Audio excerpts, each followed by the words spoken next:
युवा साथी माननीय श्री संदीप साहू जी, आदरणीय मंच,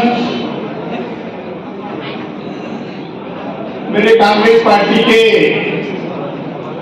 बहुत ही दमदार, बहुत ही सम्मानित कार्यकर्ता बंधुओं, माता और बहनें, मेरे युवा साथीगण, पत्रकार मित्रों, सर्वप्रथम तो कहलोत विधानसभा क्षेत्र के आम मतदाता के साथ साथ आप समस्त दमदार कार्यकर्ता बंधुओं को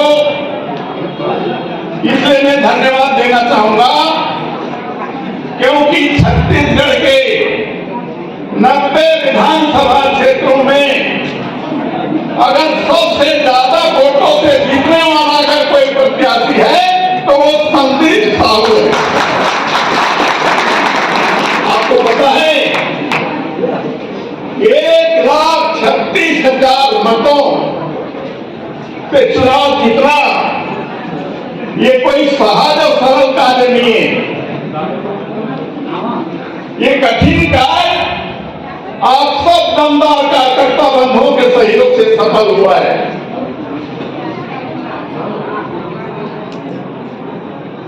पांच राज्य के चुनाव में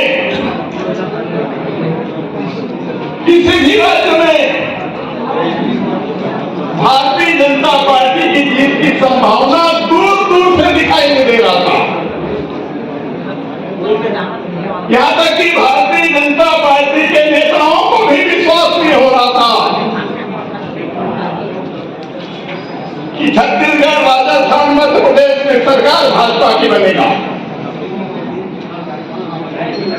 छत्तीसगढ़ में तो भाजपा के पास न नेता था,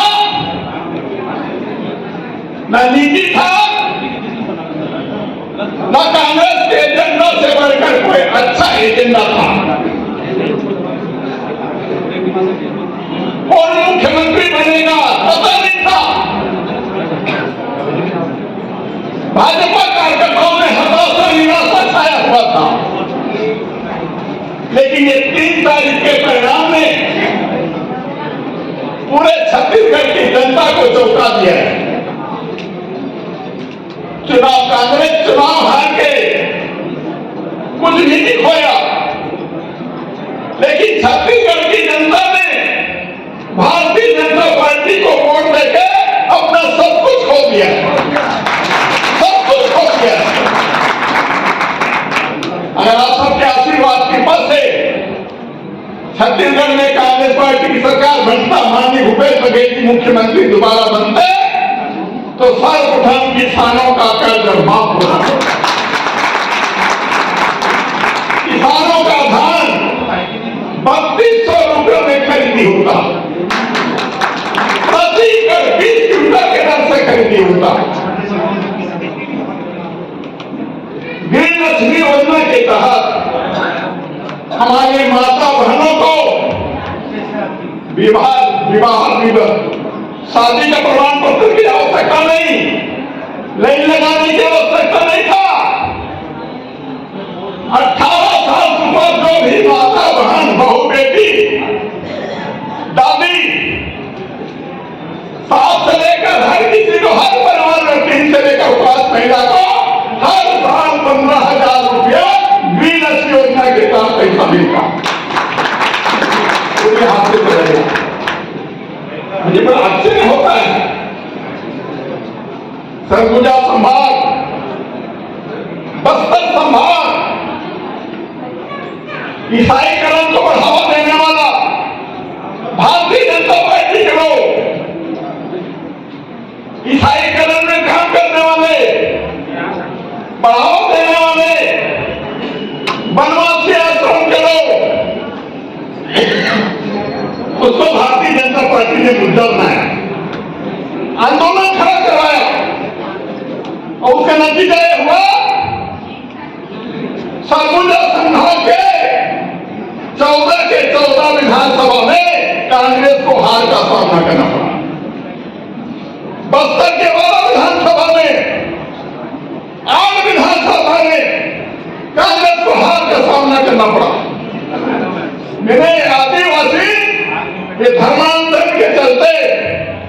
वो कांग्रेस से बिलक गए और धर्मांतर के चक्कर में पड़ के भारतीय जनता पार्टी को वोट देकर जिता दी। अभी कवर्धा के बारे में माननीय शर्मा जी बता रहे थे, मैं सुन रहा था। सबसे ज्यादा वोट से जीतने वाला कवर्धा मोहम्मद अकबर जो कैबिनेट मंत्री थे, वन मंत्री, लेते के भी जमानत बचा कर चुनाव लड़े हैं, लेते के जमानत बचा।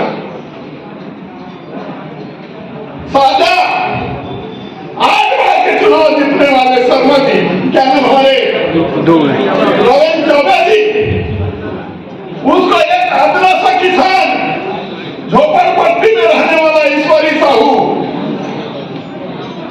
हिंदू मुस्लिम के झगड़ा का रूप दे करके इतने बड़ा नेता को एक मामूली से अपना समझ चुनाव हरा देता है। जरा विचार करिए ये क्या हो रहा है छत्तीसगढ़ में। आज भारतीय जनता पार्टी की सरकार बना के छत्तीसगढ़ की जनता पछता है। ऐसा लग रहा है कि अपने पर में प्रसाद मान लिया हो। लेने का तो मुख्यमंत्री चुनाव हुआ, ऊपर से दो सहायक उप मुख्यमंत्री बनाया गया। आज छत्तीसगढ़ में भारतीय जनता पार्टी की हालत यह है कि अपनी मंत्रिमंडल का गठन नहीं कर पाया, नहीं कर पाने की स्थिति में नहीं है। यानी भारी वोट फुटोवर की स्थिति में और कहते हैं अरे हम तो मोदी के गारंटी में जीते हैं। मैं पूछता हूं, आज सरकार बने 3 तारीख, आज कौन सी तारीख हो गया? 15। इन्होंने कहा था सरकार आते ही 3100 में धान खरीदी शुरू करेंगे। क्या शुरू हो गया? बताइए, हम किसान यहाँ पर 21 रुपए का किसान धान का खरीदे मजबूर है। आज भूपेश की सरकार होता तो 3200 में धान खरीदी शुरू हो गया होता। इनके अभी उप मुख्यमंत्री बने तो विजय शर्मा, इनका कैसे सुने होंगे, भाषण सुने होंगे, कई भाजपा नेता भाषण सुने होंगे। भाजपा सरकार आने के बाद 2 लाख तक कर्जा माफ करेंगे। कहीं पर कर्जा माफी के बारे में कल कैबिनेट की मीटिंग में कोई विचार हुआ, कोई निर्णय हुआ? माता बहनों को नारी बंधन योजना के तहत 12,000 हर साल देने की बात कहा था। क्या कोई तय हुआ, कोई निर्णय हुआ? केवल ये बात कहा गया कि हम बोनस देंगे 2 साल का। लेकिन किसानों का आज धान खरीदी बहुत तेजी से अभियान शुरू हो गया। धान खरीदी का 1 नवंबर से धान खरीदी चालू है। उनको 3100 रुपया कब दोगे? कौन उनसे जिम्मेदार, कंपनी में दोगे? आज किसान बड़ा पैसों पर धर्म संकट में है। आज 2100-2200 में बेचने के मजबूर हो रहे हैं। इस सम्मेलन के माध्यम से मांग करता हूं छत्तीसगढ़ सरकार से, अगर वो सही में किसानों की हिमायती है, हितैषी है, तो बिना विलंब किए घोषणा के मुताबिक, भाजपा अपने संकल्प पत्र के मुताबिक 31 रुपए क्विंटल में धान खरीदी शुरू करे। अन्यथा सरकार की दे, कोई सहानुभूति जताने की जरूरत नहीं। अगर ऐसा नहीं हुआ तो छत्तीसगढ़ के किसान भारतीय जनता पार्टी को माफ करने वाला नहीं है। और मैं एक बता देता हूं, मोदी का गारंटी धरे के धरे रह जाएगा। मोदी की कोई गारंटी नहीं है। अरे प्रधानमंत्री बनने को क्या गारंटी दिया था? अरे मुझे एक बार तो प्रधानमंत्री बना के देखो, मैं एक चुटकी में महंगाई दूर कर दूंगा। आज महंगाई की क्या हालत है, कहां गारंटी? इतना महंगाई का निकाल सरकार ने देखा हो? 150 रुपये लीटर डीजल पेट्रोल का भी खर्चा हो, 200 रुपये लीटर तेल, ये क्या हो रहा है? 1200 रुपये गैस सिलेंडर, अभी कांग्रेस सरकार आने पर 1500 रुपये सिलेंडर मिलता।